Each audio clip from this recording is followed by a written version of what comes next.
صلی اللہ علیہ وسلم خیرکم من تعلم القرآن وعلمہ او کما قال علیہ الصلاة والتسلیم اللہم صلی علی سیدنا و شفیعنا و مولانا محمد وعلى آل سیدنا و شفیعنا و مولانا محمد مبارک وسلم اللہم صلی علی سیدنا و شفیعنا و مولانا محمد وعلى آل سيدنا وشفيعنا ومولانا محمد وبارك وسلم اللهم صل على سيدنا وشفيعنا ومولانا محمد وعلى آل سيدنا وشفيعنا ومولانا محمد وبارك وسلم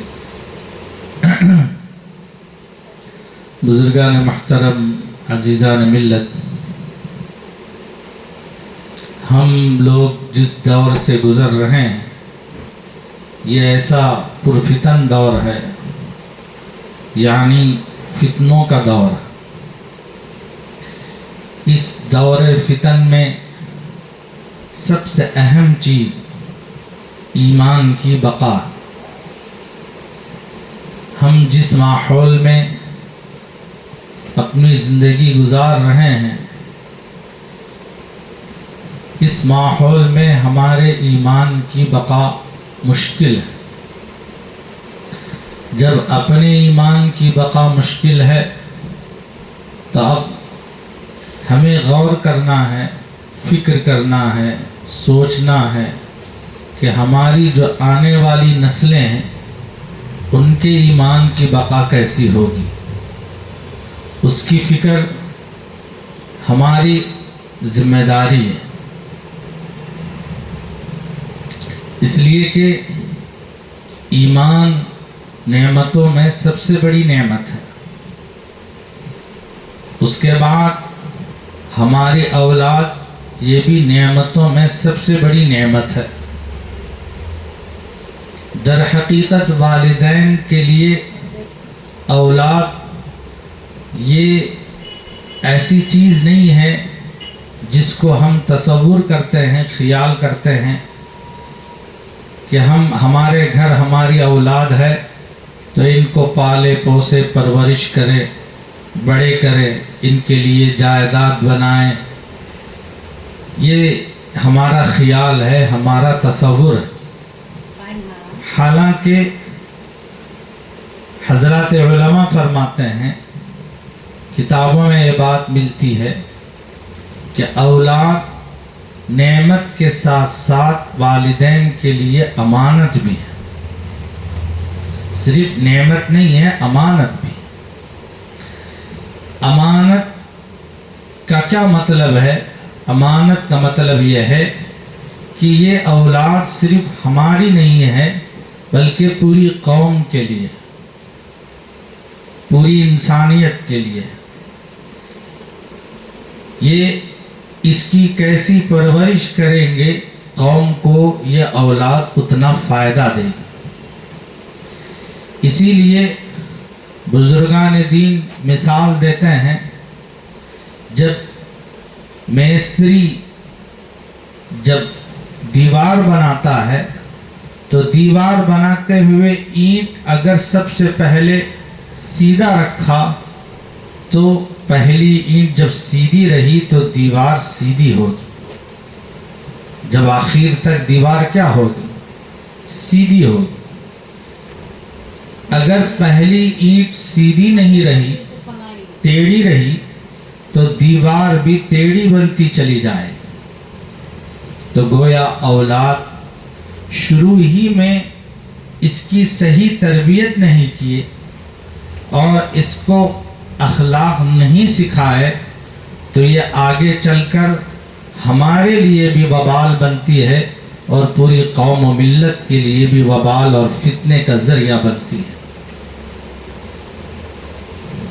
اسی لیے قرآن مجید میں اللہ تبارک و تعالی نے حضرات انبیاء علی نبینا علیہ الصلاۃ والسلام کی اس فکر کو بیان فرمایا اور ان کی ان وصیتوں کو بیان فرمایا اور ان کی ان نصیحتوں کو بیان فرمایا جو اللہ کو بہت پسند آئے۔ اللہ نے اپنے کلام مجید کا حصہ بنا دیا. حضرات انبیاء علیہ السلام نے اپنی اولاد کی فکر کی. وَوَصَّى بِهَا إِبْرَاهِيمُ بَنِيهِ وَيَعْقُوبُ يَا بَنِيَّ إِنَّ اللَّهَ اصْطَفَى لَكُمُ الدِّينَ فَلَا تَمُوتُنَّ إِلَّا وَأَنْتُمْ مُسْلِمُونَ. اس آیت شریفہ میں اللہ فرماتے ہیں حضرت ابراہیم علیہ السلام نے اپنی اولاد کو وصیت فرمائی اور حضرت یعقوب علیہ السلام کو بھی وصیت فرمائی. کیا وصیت فرمائی؟ یا بنی، اے میرے بچوں، ان اللہ اصطفیٰ لکم الدین، اللہ رب العزت نے تمہارے لیے دین کا انتخاب کیا. کس کا انتخاب کیا ہے؟ دین کا، دنیا کا نہیں. تو اس آیت کریمہ میں پیغمبر حضرت ابراہیم علیہ السلام اپنے بچوں کو وصیت فرماتے ہوئے فرماتے ہیں لکم الدین، ان اللہ اصطفیٰ لکم الدین، اللہ نے تمہارے لیے دین کا انتخاب کیا. انتخاب ہی نہیں کیا بلکہ وصیت میں آپ نے اتنی تاکید فرمائی فَلَا تَمُوتُنَّ إِلَّا وَأَنْتُمْ مُسْلِمُونَ، تمہاری موت ہرگز نہ آئے ایسی حالت میں جبکہ تم اسلام کی حالت میں ہو تمہاری موت آئے. اسلام کی حالت میں موت آئے، یہ میری وصیت ہے تمہارے لیے. یہ کس کی فکر ہے؟ یہ کس کی طلب ہے؟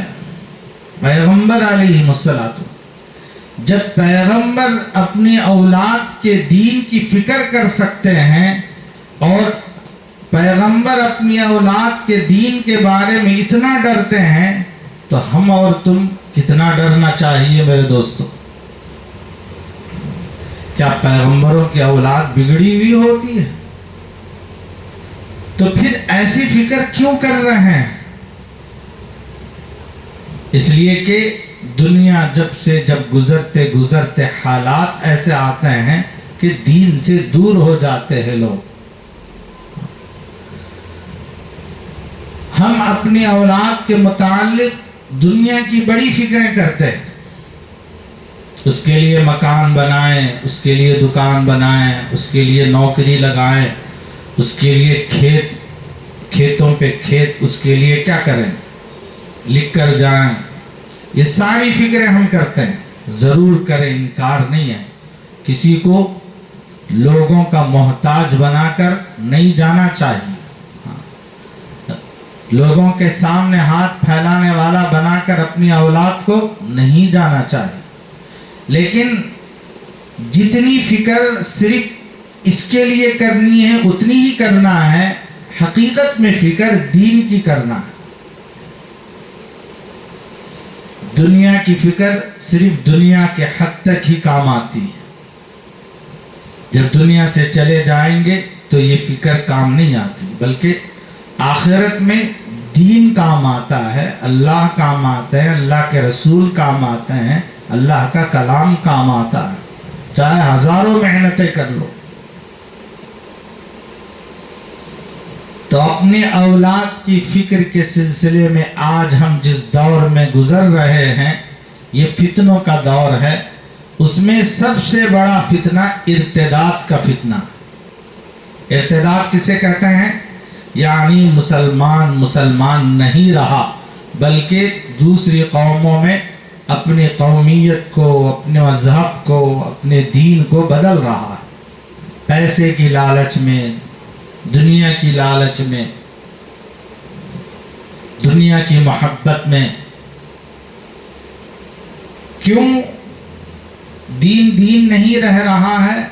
اس لیے کہ والدین کی جو ذمہ داری تھی اپنی اولاد کے متعلق دین کی فکر کرنا، تو وہ ذمہ داری انہوں نے صحیح طور پر نہیں نبھائی.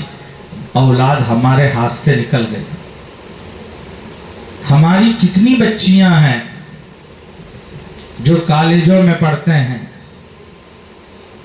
ہر روز کوئی نہ کوئی خبر ایسی ضرور چھپتی ہے جس میں مسلمان لڑکی کسی غیر کے ساتھ بھاگ گئی، مسلمان لڑکی کا کسی غیر کے ساتھ نکاح ہوا، مسلمان لڑکی کا کسی اور مذہب میں وہ بدل گئی۔ ایسے کتنے واقعات۔ حالانکہ ماں باپ بچپن سے لے کر 20 سال تک مسلمان کے گھر رہی، کیا اس نے اپنے ماں کو نماز پڑھتے ہوئے نہیں دیکھا؟ کیا اس نے اپنے والد کو قرآن پڑھتے ہوئے نہیں دیکھا؟ کیا اس نے اپنے والدین کو روزہ رکھتے ہوئے نہیں دیکھا؟ کیا رمضان کا مہینہ نہیں پایا؟ یہ سب ہونے کے باوجود پھر دین سے کیوں پھر رہی؟ اس کی وجوہات بہت ہیں، لیکن ایک اہم وجہ یہ بھی ہے میرے دوستو، معاشرے کے اندر جو لعنت ہے وہ جہیز۔ اس لعنت کی بنیاد پر بھی ہماری بچیاں دوسرے قوم کے غیر لوگوں کے مذہب میں جا کر بدل رہے ہیں۔ حالانکہ شریعت کے اندر جہیز کا کوئی معنی نہیں ہے، کوئی لحاظ نہیں، اور جو پیسہ لیا جاتا ہے وہ حرام ہے، جو پیسہ لیا جاتا ہے وہ حرام ہے۔ جس حرام پیسے سے کھانا کھایا جاتا ہے، جس حرام پیسے کے ساتھ پرورش پائی جاتی ہے، پھر اس سے اولادیں ہوتی ہیں، تو ان اولادوں سے ولی پیدا ہوں گے، دین کے داعی پیدا ہوں گے، دین کو لے کر چلنے والے ہوں گے، قرآن پڑھنے والے ہوں گے، یا قرآن کی اشاعت کرنے والے ہوں گے۔ یاد رکھو ہم کہاں جا رہے ہیں۔ سب سے پہلے اس خرابی کو دور کرنا امت کی ذمہ داری ہے۔ اپنے آپ کو سمجھنا ہے۔ کسی کے بولنے تک کب تک چلو گے میرے دوستو؟ خود دل میں آنا ہے کہ یہ چیز میرے لیے درست نہیں ہے، مناسب نہیں ہے۔ آدمی بول بول کر چلے جاتے ہیں، لیکن ذہن میں نہیں لیتے، دل پر نہیں لیتے۔ عرض کرنے کا مطلب یہ ہے کہ ایمان کی حفاظت، دین کی حفاظت، ہماری اپنی بھی دین کی حفاظت ضروری ہے، اپنے اولاد کی بھی دین کی، ایمان کی حفاظت ضروری ہے۔ اس کے آگے آیت میں اللہ فرماتے ہیں ام کنتم شہداء اذ حضر یعقوب الموت اذ قال لبنیہ ما تعبدون من بعدی قالوا نعبد الہک و الہ آبائک ابراہیم و اسماعیل و اسحاق الہ واحدا ونحن له مسلمون۔ حضرت یعقوب علیہ السلام پیغمبر ہیں، ابراہیم علیہ السلام دادا ہیں، ان کے صاحبزادے اسحاق علیہ السلام ہیں، ان کے صاحبزادے حضرت یعقوب علیہ السلام۔ ابراہیم علیہ السلام نبی ہیں، اسحاق علیہ السلام بھی نبی ہیں، یعقوب علیہ السلام آپ بھی نبی ہیں۔ اب سلسلہ پورا نبیوں کا ہے، 3 سلسلے نبوت کے چلے آ رہے ہیں۔ اب یعقوب علیہ السلام کی 12 اولاد تھی، آپ کا وفات کا وقت قریب آ گیا، یعنی انتقال کا وقت ہے۔ ام کنتم شہداء اذ حضر یعقوب الموت، موت کے قریب فرشتے حاضر ہوئے۔ اذ قال لبنیہ ما تعبدون من بعدی، حضرت یعقوب علیہ السلام اپنے تمام اولادوں کو اکٹھا کیے، 12 کے 12 بچوں کو اکٹھا کیا اور کہا اے میرے بچوں، ما تعبدون من بعدی، میرے بعد تم کس کی عبادت کرو گے، کس کی بندگی کرو گے، کس کے سامنے جھکو گے، کس کے سامنے مانگو گے، کس سے سوال کرو گے، کس کا ڈر اپنے دل کے اندر رکھو گے، کس ڈر اور خوف کے ساتھ زندگی گزارو گے۔ ایک والد اپنے بچوں سے موت کے وقت پوچھ رہا ہے، سوال کر رہا ہے۔ میرے دوستو کون ہیں وہ نبی ہیں۔ نبی ہوتے ہوئے اپنی بچوں کی اتنی فکر ہے، نبی ہوتے ہوئے اپنے بچوں کی اتنی فکر ہے۔ ما تعبدون من بعد. تو حضرت یعقوب علیہ السلام کے بچوں نے کہا قالوا نعبد الہ و الہ آبائی، اے ابا جان ہم آپ جس اللہ کی عبادت کرتے تھے، جس اللہ کی آپ پرستش کرتے تھے، ہم ہی اسی خدا کی عبادت کریں گے، اسی خدا کی پرستش کریں گے جیسے آپ ایک اللہ کی عبادت کرتے تھے.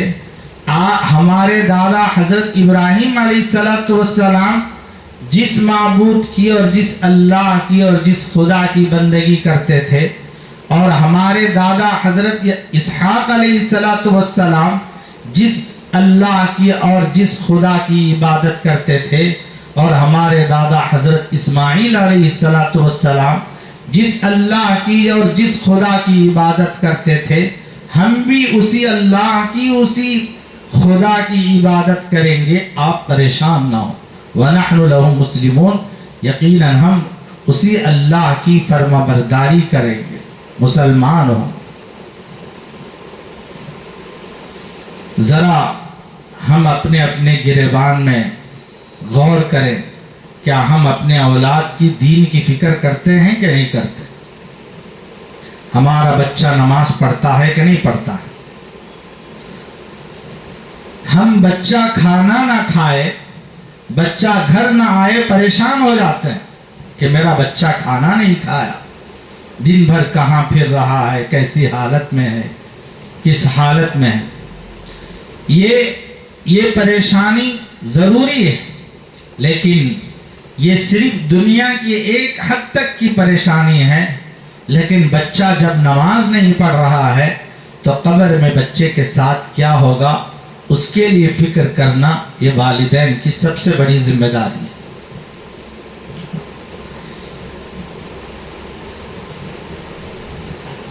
حدیث میں آتا ہے رسول اللہ صلی اللہ علیہ وسلم نے فرمایا اپنی اولادوں کو نماز کا حکم کرو جب وہ 7 سال کی عمر کے ہو جائیں، اور جب 10 سال کے ہو جائیں تو نماز نہ پڑھنے پر ان کو تنبیہ کرو، مارو، ہلکی سی مار مارو. 7 سال کا جب بچہ ہوتا ہے مسجد کو آئے گا، اللہ کے گھر میں سب اللہ کے بندوں کو دیکھے گا کہ کوئی نماز پڑھ رہا ہے، کوئی دعا کر رہا ہے، کوئی تلاوت کر رہا ہے، کوئی سجدے میں ہے، کوئی ذکر کر رہا ہے.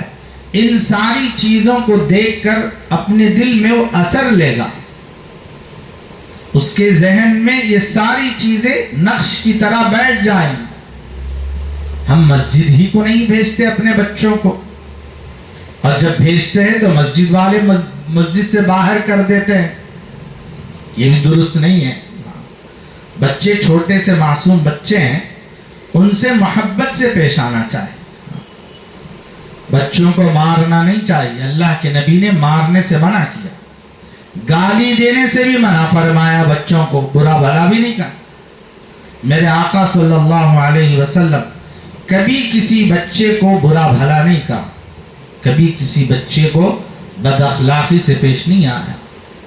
حضرت انس رضی اللہ عنہ 10 سال کے چھوٹے سے بچے تھے، پھر 10 سال اللہ کے نبی علیہ السلام کی خدمت میں رہے. 1 سال نہیں، 2 سال نہیں، کتنے سال؟ 10 سال رسول اللہ صلی اللہ علیہ وسلم کی خدمت میں رہے. حضرت انس رضی اللہ عنہ کہتے ہیں میں میرے آقا صلی اللہ علیہ وسلم کی 10 سال سے زیادہ خدمت کی، کبھی میرے آقا نے مجھے ٹوکا نہیں، ڈانٹا نہیں، برا نہیں کہا، یہ کیوں کیا، یہ کیوں نہیں کیا، ایسا کبھی نہیں کیا. حضور صلی اللہ علیہ وسلم حالانکہ خادم ہے، کبھی غلطی ہو جاتی ہے، کبھی کوئی چیز ٹوٹ جاتی ہے، کوئی پھوٹ جاتی ہے، کسی کام کا حکم دیتے ہیں تو وہ کام، بچے تھے کبھی کھیلنے میں، دیگر بچے کھیلتے تھے کبھی ان کے ساتھ وہ بھی کھیلنے میں لگ جاتے تھے. حالانکہ رسول اللہ صلی اللہ علیہ وسلم ان کو ایک کام کیا ہے سپرد کرتے، اس کام کو بجا لانے کے بجائے وہ کبھی کھیل میں لگ جاتے. دیر ہو جاتی تو اللہ کے نبی یہ نہیں پوچھتے تھے کہ تم نے دیر کیوں کی. بچوں کو ڈانٹنا نہیں چاہیے. بچے پھول کی طرح ہیں میرے دوستو. جب کھیت میں بیج ڈالا جاتا ہے تو اس کی شروع کا جو پودا ہوتا ہے اس پودے کی طرح بچے. اب پودے پر سختی کرے تو درخت لمبا ہوگا میرے دوستو. پودا کیا ہوگا؟ پودے پر سختی کرے، اس کو مارے، اس کو ہمیں اکھاڑے تو وہ پودا کام آئے گا نہیں، وہ ختم ہو جائے گا. تھوڑے دن کے بعد کیا ہو جائے گا؟ ختم. ایسے ہی بچے نازک دل کے ہوتے ہیں، نرم دل کے ہوتے ہیں. ڈانٹنا، ڈپٹنا، برا بھلا کہنا اگر ایسی عادت بن جائے گی تو اس صورت میں بچے ہمارے ہاتھ سے نکل جائیں گے، بد اخلاق ہو جائیں گے. تو میں عرض کر رہا تھا رسول اللہ صلی اللہ علیہ وسلم نے فرمایا 7 سال کی عمر میں نماز کا حکم دو، 10 سال کے ہو جائیں تو نماز نہ پڑھنے پر ان کو کیا کرو؟ ہلکی سی تنبیہ دو. بچہ اگر کما کر نہیں لاتا ہے، اسکول کو نہیں جاتا ہے تو ہمیں فکر ہوتی ہے، لیکن اگر بچہ نماز نہیں پڑھتا ہے تو ہمیں کوئی فکر نہیں ہوتی. نماز نہیں پڑھتا ہے تو ہمیں کوئی فکر نہیں ہوتی. حدیث میں آتا ہے رسول اللہ صلی اللہ علیہ وسلم نے فرمایا میرا تو دل چاہتا ہے جو لوگ گھروں میں نماز پڑھتے ہیں میں ان گھروں کو جا کر آگ لگا دوں. جو نبی امت سے محبت کرنے والے، امت کا درد رکھنے والے، امت کے لیے تڑپنے والے، امت کے لیے اللہ کے سامنے رونے والے، یہ نبی کا کہنا ہے کہ جو لوگ گھروں میں نماز پڑھتے ہیں، نماز نہیں پڑھتے ہیں یہ نہیں، نماز پڑھتے ہیں، ایسے گھروں کو میں آگ لگا دوں. جبکہ جماعت کے ساتھ آ کر مسجد میں نماز نہیں پڑھتے. اب بالکل ہی نماز نہیں پڑھیں تو ان کا کیا حال ہے؟ ان سے اللہ کے نبی کتنے ناراض ہوں گے، اور اللہ کے نبی کے روح کو امت کتنی تکلیف پہنچا رہی ہے. میرے عزیز دوستو، بات دوسری طرف چلی جا رہی ہے. عرض کرنے کا مطلب یہ ہے کہ ہم اپنی اولاد کی فکر کریں. حدیث میں آتا ہے رسول اللہ صلی اللہ علیہ وسلم نے فرمایا اپنی اولاد کو 3 چیزیں سکھاؤ. ادبوا اولادکم 3 خصال حب نبیکم وحب اہل بیتها وتلاوت القرآن او کما قال علیہ الصلاۃ والتسلیم. اپنی اولاد کو 3 باتیں سکھاؤ. سب سے پہلی بات اپنے نبی سے محبت کرنا سکھاؤ. آج باپ بیٹے سے محبت نہیں کرتا، بیٹا باپ سے محبت نہیں کرتا تو نبی کی محبت تو بہت دور کی بات. جن بچوں کے دل میں نبی علیہ الصلاۃ والسلام کی محبت ہوگی وہ اپنے والدین کی بھی محبت کریں گے، پوری امت کی بھی محبت کریں گے.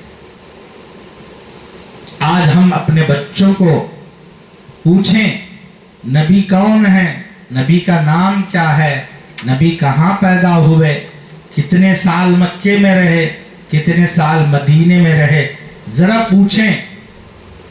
بچوں سے چھوڑو، بچوں کے والدین سے ہی پوچھیں. جس نبی کے تم دعوے دار ہو، امتی ہو، ہمارے نبی حضرت محمد صلی اللہ علیہ وسلم ہے. تم اپنے نبی کو کتنا جانتے ہیں؟ اپنے نبی کے متعلق تمہارے پاس کیا معلومات؟ کچھ بھی نہیں میرے دوستو. امریکہ کا پریزیڈنٹ کون ہے؟ نیند میں بھی اٹھا کر پوچھو بول دیں گے. اور ہندوستان کا پریزیڈنٹ کون ہے؟ نشے کی حالت میں بھی پوچھو بول دیں گے. یہ دونوں کام آئیں گے میرے دوستو. قبر میں کیا پوچھیں گے؟ من نبی کا، تمہارے نبی کون؟ نبی کی زندگی گزارے رہے ہوں گے، نبی سے محبت کیے ہوں گے، تو قبر میں اس سوال کا جواب دینا آسان ہوگا۔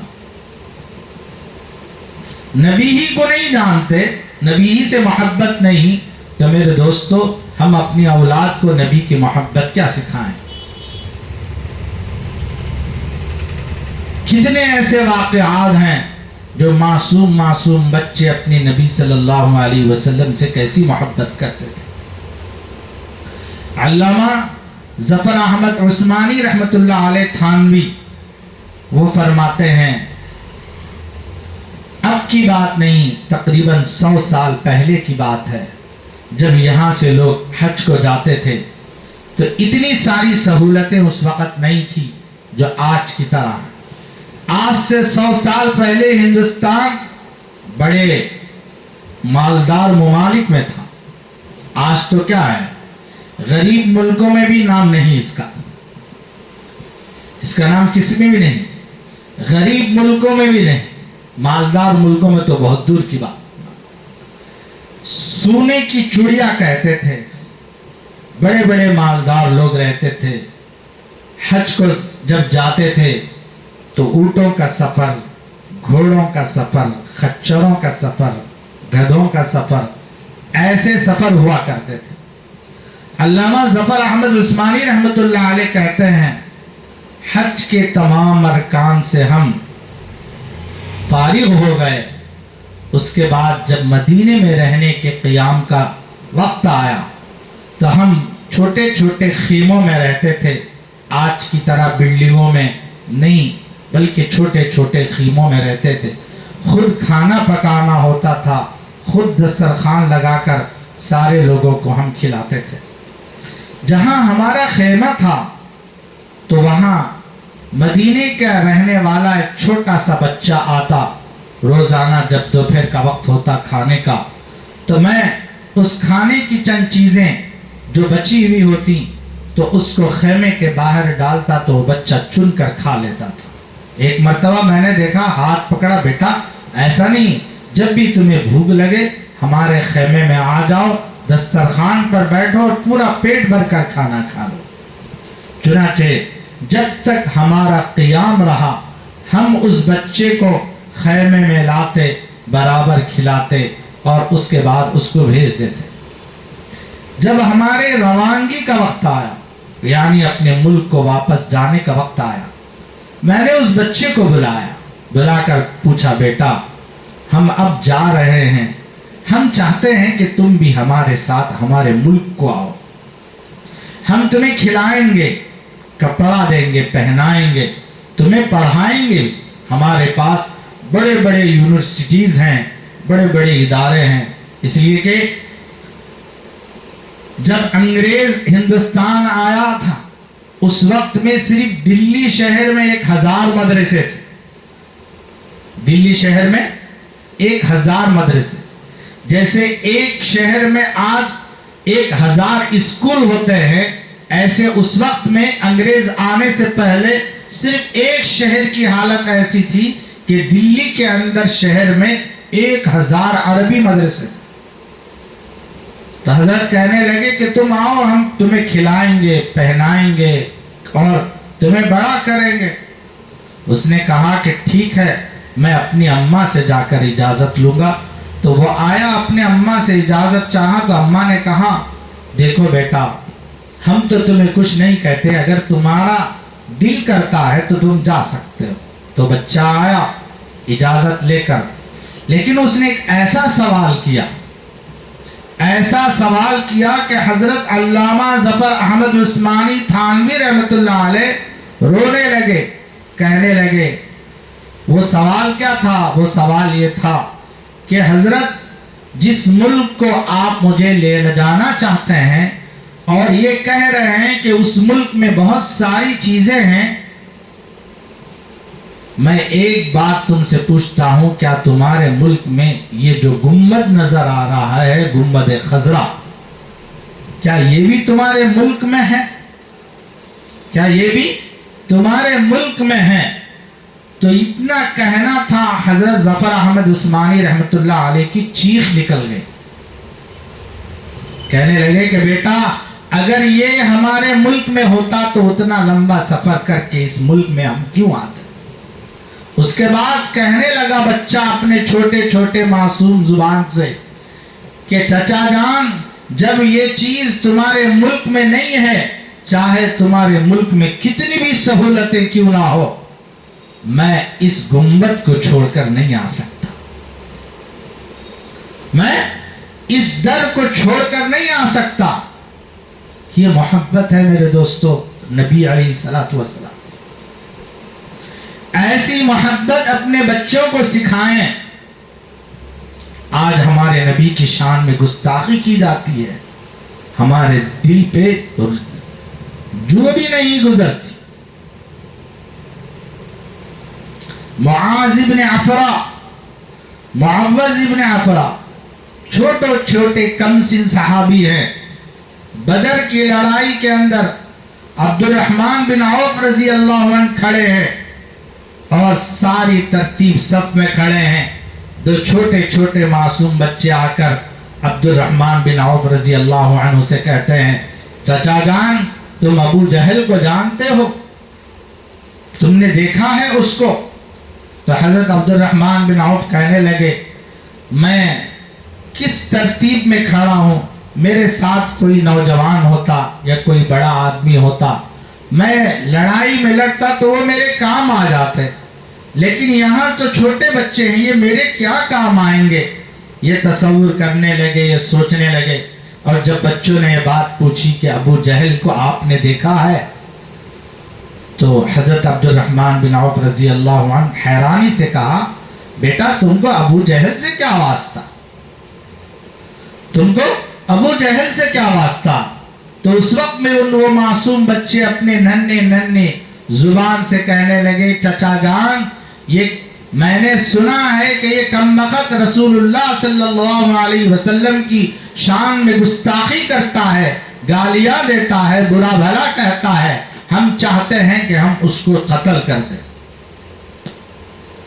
تو ان کے ارادوں کو دیکھ کر، ان کی ہمت اور حوصلہ اور جرأت کو دیکھ کر حضرت عبد الرحمن بن عوف کہنے لگے مجھے جو خیال نوجوان لوگوں کا تھا، جو خیال بڑے لوگوں کا تھا وہ ختم ہو گیا، مجھے بھی ہمت آ گئی. اتنا بڑا سردار جس کو اپنے سرداری پر فخر تھا، ایسا سردار کس سے مارا گیا معلوم دوستو؟ یہ چھوٹے بچوں نے اس کو گرایا. فوراً عبد الرحمن بن عوف رضی اللہ عنہ نے کہا کہ دیکھو آ رہا ہے ابو جہل، آ رہا ہے. تو فوراً ان کی نگاہ پڑی، دونوں چھوٹے چھوٹے بچے گئے، وہ گھوڑے پر سوار ہو کر آ رہا تھا. پہلے اس کے گھوڑوں کے ٹانگوں پر لگایا، پھر اس کے پیر پر لگایا تو نیچے گر گیا. اس کے بعد ایک صحابی عبداللہ ابن مسعود رضی اللہ عنہ غالباً جا کر اس کا کام تمام کر دی. یہ محبت ہے میرے دوستو اپنے نبی سے. اپنے نبی کی محبت اپنے بچوں کو بتاؤ. صرف مدرسے میں 1 گھنٹہ بچوں کو چھوڑنے سے نہ محبت پیدا ہوتی ہے، نہ محبت ان کے دل میں اترتی ہے. یہ والدین کی ذمہ داری ہے، گھروں میں خود ماں باپ نبی سے محبت کرے، اولاد کو بھی نبی کی محبت سکھائیں.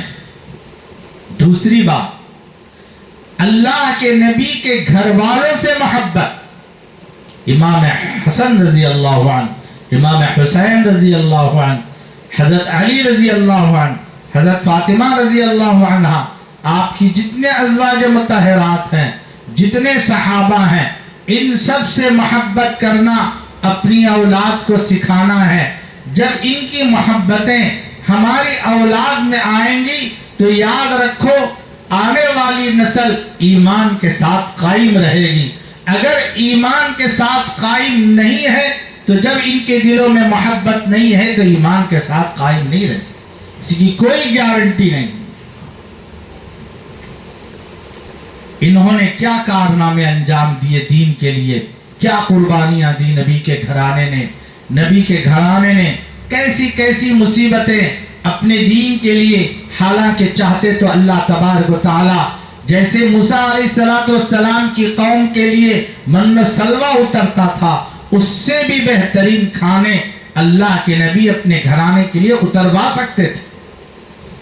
اس لیے کہ نبی کے صدقے میں یہ کائنات، ہم اور تم نبی کے صدقے میں ہیں. کیا نبی کا گھرانہ بھوکا رہ سکتا تھا؟ ہاں، اللہ کے نبی نے اپنے گھرانے کو بھوکا رکھنے پر کیا کیا؟ دعا کی رسول اللہ صلی اللہ علیہ وسلم نے، اے اللہ ہمارے گھرانے پر رزق کی وسعت نہ فرما، رزق کی کشادگی نہ فرما. اللہ کے نبی نے دعا دی.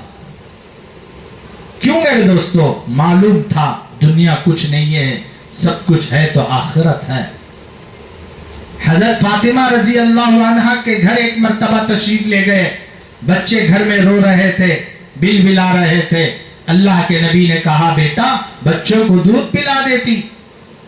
تو حضرت فاطمہ رضی اللہ عنہ نے کہا ابا جان 3 دن سے فاقے سے ہے، پیٹ کے اندر ایک لقمہ نہیں گزرا، ایک پانی کا ایک قطرہ پیٹ کے اندر نہیں گزرا. جب میں کچھ کھاتی تو میرا سینہ بھرتا، میں اپنے بچوں کو سینے سے لگاتی.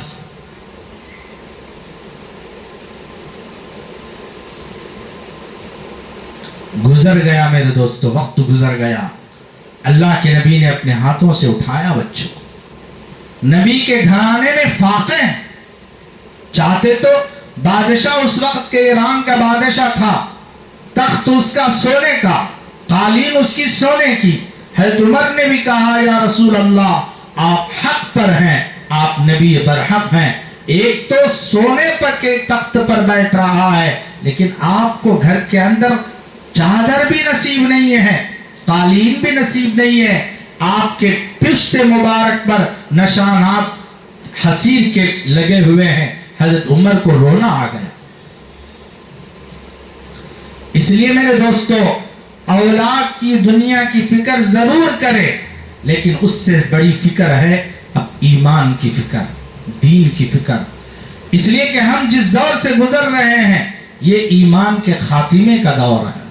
اس لیے اپنے بچوں کو ایسے اسکولوں میں چھوڑو، ایسے مدرسوں میں چھوڑو، ایسے مکتبوں میں چھوڑو جہاں اپنے بچوں کی دین کی فکر کی جاتی ہے. میں عرض کر رہا تھا اللہ کے نبی نے حضرت امام حسن کو لیا، اپنے زبان مبارک نکالی اور حسن کے منہ میں ڈالا، اور وہ حسن رضی اللہ عنہ رسول اللہ صلی اللہ علیہ وسلم کی زبان مبارک کو چوستے رہے. آپ نے رونا بند کر دیا. اسی طرح امام حسین کو ہاتھ میں لیا، زبان مبارک نکالی، امام حسین کے منہ میں ڈالا، اور اس کے بعد امام حسین اس کو چوستے رہے. اس کے بعد رونا بند کر دی. ایسی زندگی گزری ہے نبی کے گھرانے کی. اس گھرانے سے محبت رکھنا ہمارا ایمانی فریضہ. تیسری چیز قرأت قرآن ہے. انشاءاللہ آئندہ اس پر آپ حضرات کے سامنے تفصیلی روشنی ڈالی جائے گی. اللہ تعالیٰ سے دعا ہے کہ اللہ تعالیٰ ہم سب کو کہنے سننے سے زیادہ عمل کی توفیق نصیب فرمائے. جلد سے جلد سنتیں ادا کر لیں.